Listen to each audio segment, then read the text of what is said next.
All right, let's have some fucking fun. Go. It's been a wild night. We probably shouldn't expect anything less from you, but obviously it's not your job to call the end of the fight. So I mean, with the way things played out, how are you feeling right now? Satisfied? Unsatisfied? Yeah, I feel great. I went and did my job, and I watched the video. I saw the arm go limp. I know he said he was trying to relax himself, but I don't know any conscious person who just goes. I mean, right? It just doesn't happen. So, but that's not my job. And to what Mr. Bennett said, they tell you in the pre-fight room, if I'm saying protect yourself, protect yourself, protect yourself, you have to give me something. And he said he couldn't hear me, but there's definitely nothing. My arm's here, so there's definitely nothing over that one ear. You definitely took some damage early on. Absolutely. I mean, give us an idea of how you felt in there. Were you concerned that the fight might be stopped the other way? Yeah, I really wasn't even thinking about that. You know what? Actually, my initial entry was pretty beautiful. I had single leg to a drag, kind of almost took his back, and then where it went all wrong was he got his arm out the side, and he's really freaking strong, and he went up and down really fast. I wasn't able to reposition myself before the fall, so I fell on my head. And not only did I fall on my head, then he had my wrist trapped. So then he was unloading punches because my wrist was trapped. I couldn't get out to defend myself. And it took me a few minutes to get that squared away. And once I got it squared away, I think I didn't watch this part of it, but I believe I got into some type of half guard, popped up, put him against the cage, eventually got a takedown, and then the choke. He came in a little earlier and handled himself in class, but did say he'd really like to run it back. Considering the way it ended, would you be open to a rematch? Not really. I mean, I didn't really want to fight him in the first place. I like Robbie Lawler a lot. What's the point? Right now, I got a plane ticket to London. I heard they gave Colby Marty, which that's kind of annoying. Nobody likes Colby. Just get him out of here, please. I thought he was getting traded or something. So I'm going to go to London. Till versus Masvidal, that's like 3 versus 6, 3 versus 7. I think the winner of that's probably going to be top 3. And that's who I'd like to fight. Right here, man. Yeah. You tweeted some comments a couple hours ago, about 2 hours ago. Yeah. Can you clarify what you meant by that? Absolutely. Man, if I would have fought like that, the arena would have booed me out of the place. I mean, how many times did they get broken up because of lack of action? And obviously, on Tyron's end, as a competitor, Tyron needs to let his hands go and get it going. But as far as Marty's concerned, he was just pushing him into the cage. When he was on top, wasn't really doing much. And that's like something I've got criticized excessively for in my career. And I've never held anyone against cage for a while. So, I didn't really like that. Ben, obviously, I understand there's some bias involved. Right, exactly. Yeah. That's what I'm getting at. I know that's kind of your MO to, get under people's skin. But, I mean, you really believe that? A lot of people think that was an exceptional performance by Usman. I don't know, really? That's not what I felt when I was watching it. I felt that Tyron didn't let his offense go. That was what I felt when I was watching it. I mean, really, Kamaru, Marty, whatever his damn name is, he pushed him against the cage. When he got the takedowns, it's not like he progressed anywhere. There was the one segment in the 4th round when they really both kind of let it go for about 30 seconds. And, besides that, how many breakages? You tell me how many breakages were there due to lack of action? I think 4 or 5. There were a couple that felt that they were unwarranted, though. He was in a good position when the referee broke it. But he wasn't doing it. You have to do something. They tell you that. You got to do something. You can't just push. We just spoke to Robbie a few moments ago, yeah. And he said that he wasn't anywhere close to passing out or tapping out. You're the one that had your arm around his neck, though. Yeah. How tight was that? Do you feel he would have been able to get out of that position? I mean, he wasn't getting out. It was just, could I squeeze him out for the round or not? I mean, I wasn't letting go of that, and I got a pretty tight squeeze.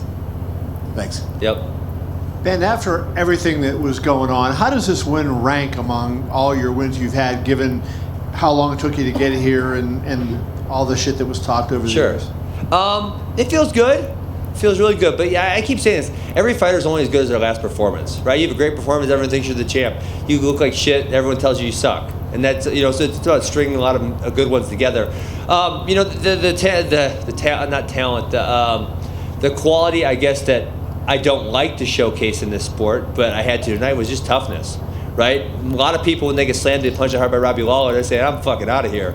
Or they'll roll over, they'll give up their back, and they'll get choked out. But that wasn't going down like that. I was going to keep fighting until I got what I wanted. So, I think I showcased some toughness. I faced some adversity. And I haven't really faced a lot of that in my career. I've been so much better than people that I haven't needed to show that quality, which, I'd probably prefer it to be that way. But if I got to show some toughness once in a while, that's probably a good thing. Does it take away from it? It's a good night for you, and you got a lot of great coverage this week, and then you have your friend lose the title. I mean, does that take away from your own personal stuff? Yeah, that was sad. You know what? I was really disappointed with the UFC staff. I thought I had it cleared on Tuesday that as soon as I got done with my fight that I would go out to the cage. They said no problem. And then I tried going out there and they stopped me. They wouldn't even let me go in the arena, and I was really disappointed by that. I mean, if you don't want to let me in the corner, fine, but find an effing seat for me somewhere a couple rows back where I can watch one of my best friends perform. I was really disappointed by that fact because I thought the issue was handled ahead of time, and I didn't foresee that becoming an issue. So I rushed back, I skipped stitches so I could go out there with them, and then they stopped me, and I really didn't like that. Who was it that stopped you? Because I just had seen somebody in the back tweeted the commission stopped you, not UFC staff. Well, it was probably the UFC. It was Dean, which, I really like the guy. He does a great job. But I specifically talked to him about that issue. I said, I'm fighting right next to Tyron. I'm going to get done. I'm going to hustle back. I'm going to be in his corner. And he said, hey, that's not an issue. You'll have time. They're walking from different corners. Bam, bam, bam. Okay, cool. I didn't. They say good. I don't think about it. I didn't think about it again. I got other stuff to think about. And so then when I hustle back, I skip stitches to be in his corner, and they're like, nah, you're out. And then on top of that, they're not even like, okay, you can't be in his corner, but let's find you somewhere to watch it a couple rows away. I was just kind of disappointed by the whole process, and I understand there's rules and stuff here, but I thought I did my due diligence and take care of that. And my last question: had you been in his corner, would you have been saying anything through? Would you have been able to give advice to him? Yeah. Would you have been able to make any kind of tangible impact other than just being there for moral support? You never know. I mean, you're right. I coach a lot of kids, right? My brother and I run 3 wrestling academies, and you just never know. Sometimes it's not always me, what someone's going to say that's going to make something click. And the one thing that Tyron's main weakness, which it showed tonight, is his need for perfection, right? He kept looking for that perfect punch, and Marty just kept pressing forward, and the perfect punch didn't come. But at some point, you just got to let it go. And so I know if I'm in the corner, that's what I'm going to say. I'm tired. Let your hands go. Punch him in the face. It's not that hard. Hit him. And that's what I would have been saying to him over and over and over again. Would that make a difference? I'm not sure, but I would have liked to have had that opportunity. And, like I said, I felt like I did my due diligence earlier in the week to take care of it. And I guess next time I'll be more prepared. Hey, Ben, over here.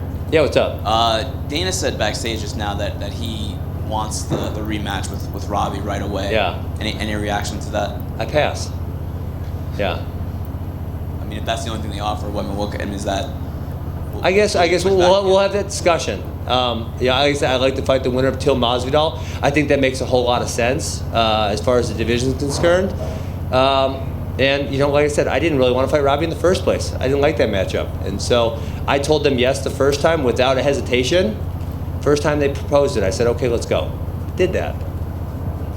And then last thing for me, yesterday at weigh-ins, you went to shake Dana's hand and that was his hand out and you didn't shake it back. What was that all about? That was my social cluelessness. I did not see him offer to shake my hand, and so that was my bad. That was like no disrespect intended whatsoever. I just didn't realize it. You were saying something to him too. Yeah, of course. What were you saying? I'd like him to push back a little bit, give him some shit. He can give me some shit back. Well, now maybe you have that opportunity with this possible rematch. Well, I was hoping, whatever. Thanks, Ben. Yep. Hi, Ben. At the end of the fight, you shouted to Dana, "Is that the best that you got?" And then you That's kind of, funny, right? You're a funny guy. We know you're a funny guy. And you have the thing at the weigh-in, and then again, it's like, are you just gonna send him an edible arrangement? Can you guys just make up and move on? Yeah, I've offered to sit down with him multiple times. He seems to have no interest in that. I don't know what his hesitation is. If I'm gonna be one of the top fighters in the division, to sit down and take 30 minutes out of your day to talk to me, that wouldn't be such a big deal in my opinion. I've reached out multiple times to him to sit down and talk for 20 minutes. He has no interest in talking to me. I honestly, to this day, I don't know what his problem was in 2013. I don't know what his problem is now. If any one of you guys can get him to sit down and talk to me for 20 minutes, I'd love to have that. But I haven't had that opportunity.